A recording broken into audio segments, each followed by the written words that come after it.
ఒంగోలు దగ్గర చాలా vast public land ఉంది. ప్రభుత్వ భూమి అనేది చాలా పెద్దగా ఉంది. అంటే చాలా కొన్ని వందల ఎకరాలు ఉంది. వేల ఎకరాలు అనొచ్చు. అయితే అది రాజధానికి కరెక్ట్‌గా సరిపోతది. ఆ ఏరియా బ్యాక్వర్డ్ ఏరియా ఒంగోలు అనేది. సో, ఇది రావడం వల్ల అక్కడ అభివృద్ధి జరుగుతది. మిగతా అన్ని జిల్లాలు బాగున్నాయి. ఒక ఒంగోలే అక్కడ మనకు బ్యాక్వర్డ్ డిస్ట్రిక్ట్ కింద ఎప్పటికి వస్తూ ఉంటుంది.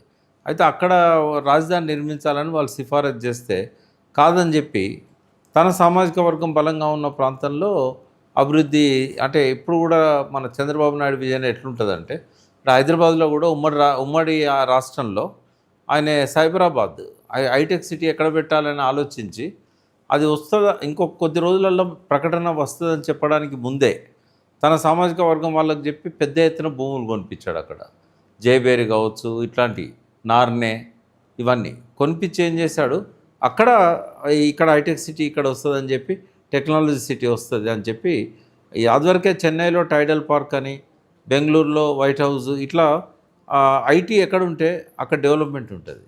అందుకని ఏం చేశాడు, ముందే చాలా క్లెవర్గా తన సామాజిక వర్గం వాళ్ళతోని విపరీతంగా భూములు కొనిపించాడు. అప్పుడు ఎంత ఉంటే చాలా తక్కువ ఉండే, 2 లక్షలు 3 లక్షలకి ఎకరం ఉండే. అవును. తర్వాత ఏం చేశాడు, సైబర్ టవర్ కట్టాడు ఒకటి. కట్టే వరకు రేట్లు ఒకసారి 25 లక్షలకి ఎకరం, 50 లక్షలకి ఎకరం పోయింది. ఇప్పుడు 50 కోట్లు అమ్ముతున్నది అక్కడ.